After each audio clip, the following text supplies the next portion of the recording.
ตอนนี้กำลังทาอย่างอยู่ห้องพื้นบอกบุมีส่งนะแต่จะเปลี่ยนร้านเป็นพีเย็นถ่าย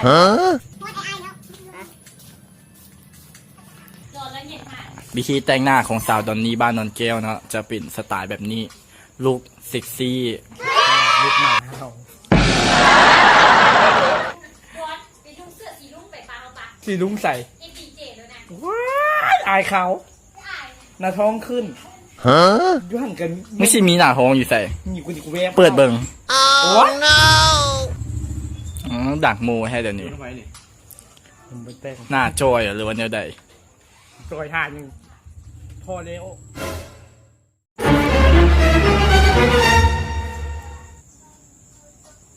เมคอัพโทนอย่างกันดีโทนกุ้งเต้น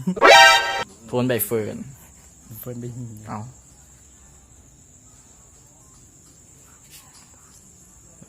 ตาเห็นแต่ตาแบบนี้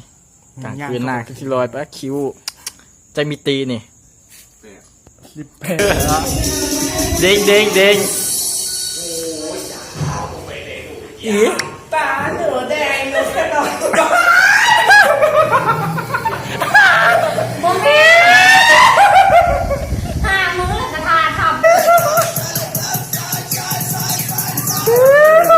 สะบัดผมสะบัดผมสะบัดเต่าไอ้ขวานตรงมาใส่เด้อพี่ไปเรียนตามหัวผมที่ไปแล้วโอ้ยแต่งไม่ฮู้ดูแบบโอเอโอ้ย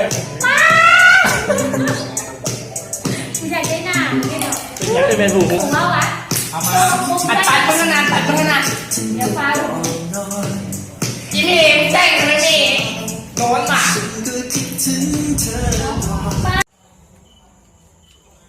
ทำไม่ทายเฮียงามกูมาเสียตัวนี้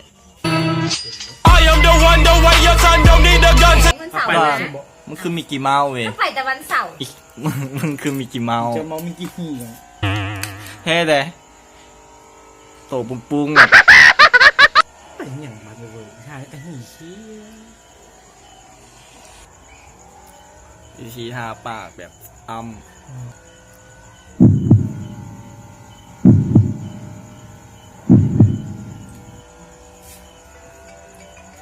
ความเสี่ยวมึงโทรมาพี่จังนี่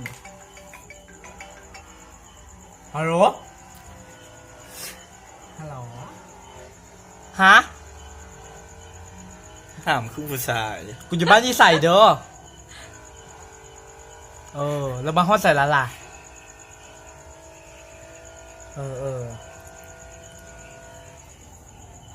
เขียว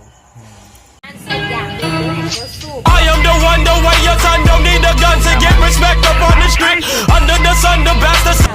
อีดอนมันคือผู้ชายฮะคนคือมูมันเป็นผู้ชายมั้ยว่า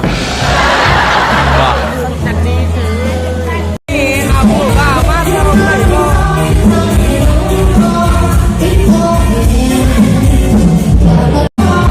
เซ็กซี่จุ๊บ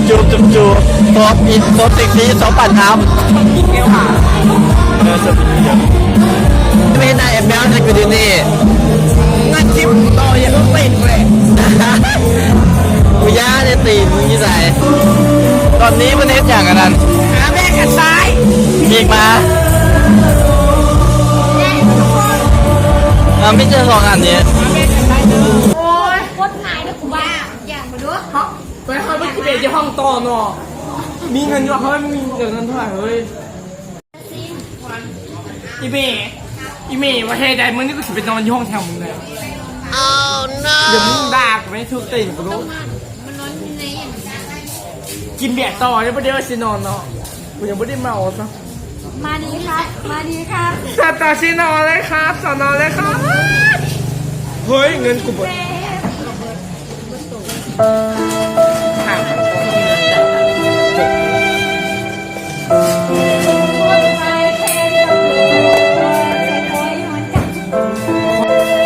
อาผักหอมหลายเนี่ย